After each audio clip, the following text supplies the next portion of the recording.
Good afternoon, Lisa. Good afternoon, Andrew. Robot.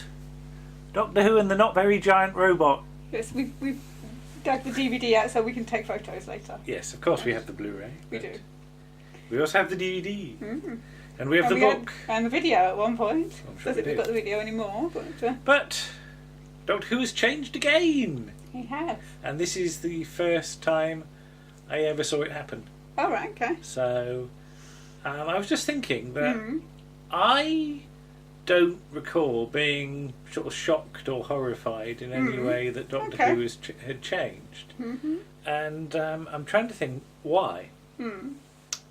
Now, there was a Blue Peter just before the new season of John Pertwee's last season started, which said something like, actors come and actors go, but Doctor Who appears to live forever. Yeah. And it was used in the Doctor Who years video that was done for Panopticon, and I think that's probably the first time I saw that clip. I'm not entirely sure. Mm. But it did ring some bells. Mm. And so I do wonder if I was already prepared Yeah. with the idea that Doctor Who changed. Mm. Later on, of course, I'd know more about it. Mhm. But it really didn't cause me a problem at all. Okay. You weren't sad to see John Pertwee go? No, I mean, that's the thing. Season 11 was my first time, to my knowledge, watching Doctor Who. Mm-hmm. So season 12 I had a new Doctor Who, and that's what happened in Doctor Who, I guess. Oh, okay. I do remember being slightly concerned that the new Doctor Who wasn't taking it as seriously as the old one did.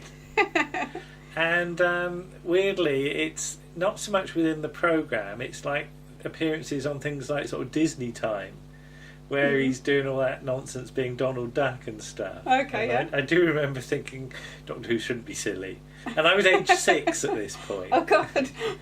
So, well, I think I would have been 7 for the Disney Time. But yeah, you can tell I was going to be a fan because I was Yes. already thinking that the lead actor wasn't taking it as seriously as I enough, was. Yes. But yeah, the whole idea of introducing a new Doctor in a very familiar team is interesting. Because Unit and the Brig and everybody here are very much the solid basis Yeah. from which you're launching the new Doctor, aren't they? They're your audience, to make your audience feel safe, Yeah. aren't they? And in some ways, that's the role they had in Spearhead from Space. Mm. But as I said, how many people would necessarily remember them from the invasion, Yeah. which was a while ago? Even from the point of view of Spearhead. This, of course, you've had Unit for the solidly for the past 5 years or Yeah. so, and although they weren't in it as much in the last couple of seasons, they're there in Invasion of the Dinosaurs. They're there in Planet of the Spiders. So yeah, they're familiar to the viewer. And of course, during John Pertwee's time, the sort of ratings have been creeping up and up. If you look, there's a definite up in the ratings. So the programme is very much known again at this point. It's arguable that sort of during the late Hartnell era, Troughton is sort of the boost that it needs because season 3 the sort of ratings sort of drop off a bit, but that also sort of happens a bit in the War Games because they tail off a bit in the War Games, whereas the Pertwee era, Tom Baker's starting from a very, very solid basis of publicity, I think. Do you think it's the colour, the fact that it's in colour as well, the Pertwee era, that gives it strength? Because people Colour, in could what way? invest with it more. Well, it's only part of a bigger TV whole, isn't Yeah. it? I think, but I don't know that that's anything special. I think it's possibly that people know what they're getting, isn't it? I mean, there's arguments for and against the sort of Unit thing, isn't it? That arguably they are a bit played out by this point. Yeah. But on the other hand, if you like Unit, it's familiar and you're innovating with a new Doctor. But and of course, with later stories in season 12, you completely forget about Unit. Yes, you don't go into space. Once you've got the Doctor there and yeah. established, you can take it elsewhere. So is it the case that you're sort of doing this a bit with the Christmas Invasion as well? That you've got the new Doctor in a very familiar format with all the old characters. Yeah, So I suppose so. you've got Jackie, Mickey, and Rose, and what have you, and Harriet Jones. And you said Harriet Wilson, though. Yeah, and in some ways it goes a bit deeper than that, because you've changed the title sequence for the end of John Pertwee. Yeah. And although the title sequence obviously has to feature Tom, it's not entirely different to what it was last year. No, it's the same sort of thing, but just with Tom and the TARDIS in. And that happens with the Christmas Invasion. The title sequence is very much the same as it was before. It just says David Tennant. But without David Tennant's face in it, because obviously... Do you reckon he was disappointed he never got his face in the title? Possibly, I don't know. And then again, people always go on about Spearhead from Space. Is innovative in that it uses film all the way through, but that's an accident. That's not planned. Yes, it's not planned. Whereas Robot is very much planned to use OB all the way through, and for Doctor Who, it's quite a significant thing to do OB video. And yes, it'll be repeated with Sontaran Experiment and Seeds of Doom and things like that. And, and it, of course, it does become very, very much the norm. And do you think it makes it feel more real in a video? For me, yes, and I do wonder whether it's the increasing use of OB on television around this point. That to me, that's the natural look of television.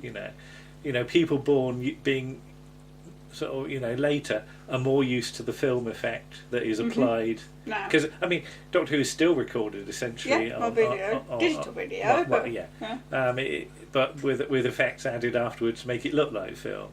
Better than most things. Cause some things they filmise that are on video, and when they filmise it looks wrong. Because do you remember when Emmerdale went to filmised? And it looked blooming horrible, and people complained, and they went back. Sort of juddery, wasn't it? But it's interesting that we say this is an innovation for Doctor Who. If Doctor Who was on ITV, I wonder if they'd have been doing it a while before. Because look at the stuff in the early 70s that's on OB. Because as we said, the Rivals of Sherlock Holmes is. But even like on the buses does OB stuff. Because there's on the omnibuses, and there's a lot of stuff in the museum which is all OB, but the size of those blooming cameras at that point. But again, you've got Christopher Barry coming back from Power of the Daleks. So launching another new Doctor. And I wonder if anybody on the production team, that was a deliberate decision. Well, I'm not sure it was. I think it was just chance. It just happened to be free. Because of course Chris Berry's come back into the fold with the demons and the mutants and things like that, but nobody else working on the show really will remember Power of the Daleks. No. Barry Letts and Terence Dix won't. No. So, and they're the ones sort of they're the core of the production team. Yes, of course you get Harry coming in. Love Harry. And you like Harry. I do. And it's interesting that now when you launch a Doctor, you choose your Doctor, and the characters are, I presume, influenced by your choice of Doctor. This time it appears not to have happened that way. No. Because Harry's put in place in case the Doctor is older. In case they get and at Mr. Pastry. At this point they don't know whether the Doctor's going to be older or not. So it's interesting the order that happens this time around. I'm just trying to imagine Mr. Pastry. Mr. Pastry is the Doctor, but I mean, there's that whole list of people it might have been, which is is an interesting list. Graham Crowden and Fulton Mackay. So there's is this when Michael Bentine's asked? Yes, I think so. And Michael Cribbins Bentine would have been an interesting Doctor if he could let go of the fact that he wanted to write the episodes. Because I think Michael Bentine had the imagination and the hair to be an extraordinary Doctor. Because you've learnt a bit more about Bentine I have learned a bit more recently, about Bentine, and although I don't always agree with some of his views, I can see where he's coming from. He had a very open mind to things. He wanted to know about lots of different things. I mean, Tom is. Do you think their choice of Tom influences the scripts, or do you think the scripts are written for an unknown Doctor? I don't know. I think because there are tales of like Revenge of the Cybermen or something. By that point, they're probably tailoring it to Tom. But Michael Bryant would say to Tom, you know, you go in and you beat them up and you do like that, and Tom would go, "No, my doctor doesn't do that." Yeah, because by this point he'd already decided what his doctor did and didn't do. Yeah, did and didn't do. Yes. But I mean, you can see the evolution of Tom's doctor over the course of this year, can't you? When do you think he firmly nails his doctor? I mean, season 12's difficult because of the production. It's not done not done in the broadcast order. I'd say Genesis of the Daleks, which is towards the tail end of the production block. Yeah. But Ark in Space is pretty damn close as well. Yeah. And although that's the second story shown, it's the third story to be recorded. Yeah, because I'm not sure that I can imagine, because his speech in Ark in Space about the human race being indomitable. I'm not sure that Pertwee's doctor could have got away with that.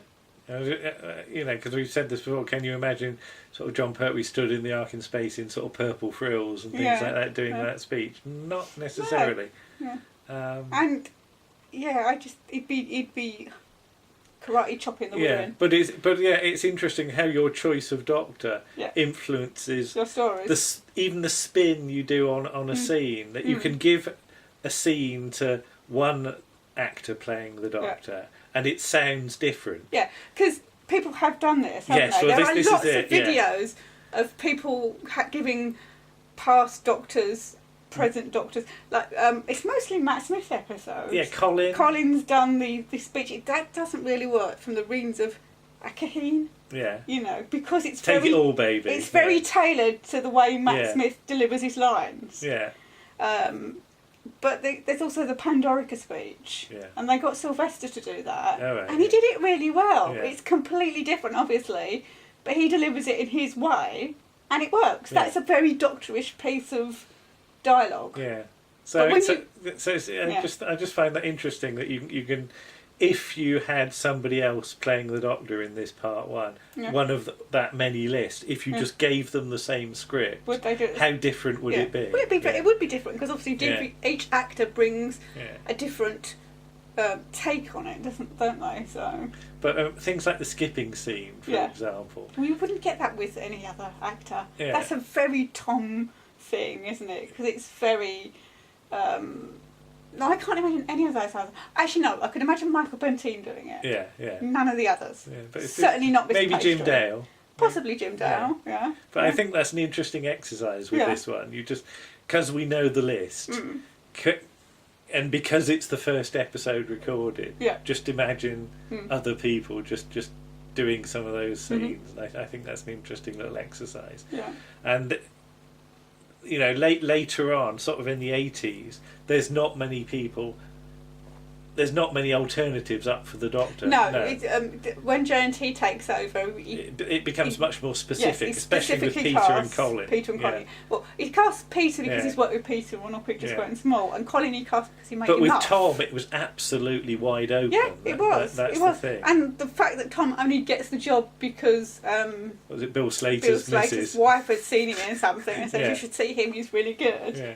So it's that such a sort of, you know. There's a lot of coincidence coalesces into this broadcast and episode. I suspect that Tom is forever grateful for that because it made his, not so much made his name, although it did, and he will always be known as the Doctor, but it gave him a good life. I think it gave him the money to be able to not work on a construction site and live in a grotty room like he was doing at the time. You know, he could go off and have a few drinks and enjoy himself, and he met Lala. I mean, I'm sure he wouldn't change that, even though they weren't married for that long. So, and it might have influenced him meeting his present wife because I think they met through that's true. Doctor related things. So it's given him many things. Yes. There you go. So anything else to say? Or? No, just that it's Tom and he's great. Yeah, there we go. Robot. Okay. Part 1. Bye-bye. Bye.